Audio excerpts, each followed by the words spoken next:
Salut mes gourmands, c'est reparti aujourd'hui pour un dessert sans sucre ajouté IGBA. Il y a des fruits, il y a différentes textures. Je vous explique comment réaliser ces petits carrés rustiques. Vous aurez besoin de farine d'orge mondée, de farine d'avoine, de son d'avoine également, de farine de petit épeautre, de poudre d'amande, de levure chimique, de sel et de compote de pommes. Alors la compote de pommes sans sucre ajouté naturellement, je vous montre. C'est tout simplement des pommes que j'ai fait cuire et que j'ai mixées ensuite. Il vous faudra 100 g de purée d'oléagineux. Alors moi c'est de la purée de noix de cajou torréfiée. Je vous l'ai mise en ligne dernièrement. Vous prenez la purée d'oléagineux de votre choix. On commence par mélanger à la spatule, on finit à la main sur le plan de travail pour former une jolie boule.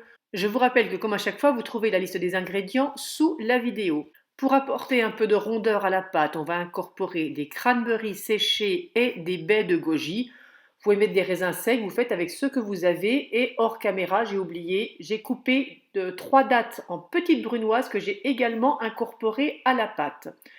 Pour le montage, un moule de 24 cm par 17. Si vous n'avez pas de moule rectangulaire, c'est pas grave, hein, vous prenez un moule rond, ça fera l'affaire également. On vient mettre à l'intérieur les 2 tiers de notre pâte et on va venir la tasser. Alors là, j'ai pris un emporte-pièce que j'avais pour faire ça. Vous pouvez le faire avec le dos d'une cuillère, c'est pareil, ça ira très bien. Le principal, c'est de tasser votre pâte pour former une semelle au gâteau. On laisse de côté. Là, j'ai dégainé mon pelle-pomme magique parce qu'il me fallait 2 pommes épluchées et coupées en lamelles. Comme ça, c'est plus rapide. Je viens les répartir sur ma pâte. J'ai ajouté également une banane que j'ai coupée en rondelles. Et là, je viens mettre l'autre partie de ma pâte. Alors, j'ai choisi de la répartir comme ça, juste de l'émietter comme un crumble. Et ensuite, direction le four, 35 minutes à 180 degrés. Voilà ce que vous obtenez une fois que vous l'avez démoulé. Les fruits sont hyper confits à cœur, ça sent très bon. Petite précision, si vous aimez la cannelle, vous pouvez naturellement en ajouter. Là, je l'ai coupé encore tiède parce que j'avoue que j'étais impatiente de le goûter.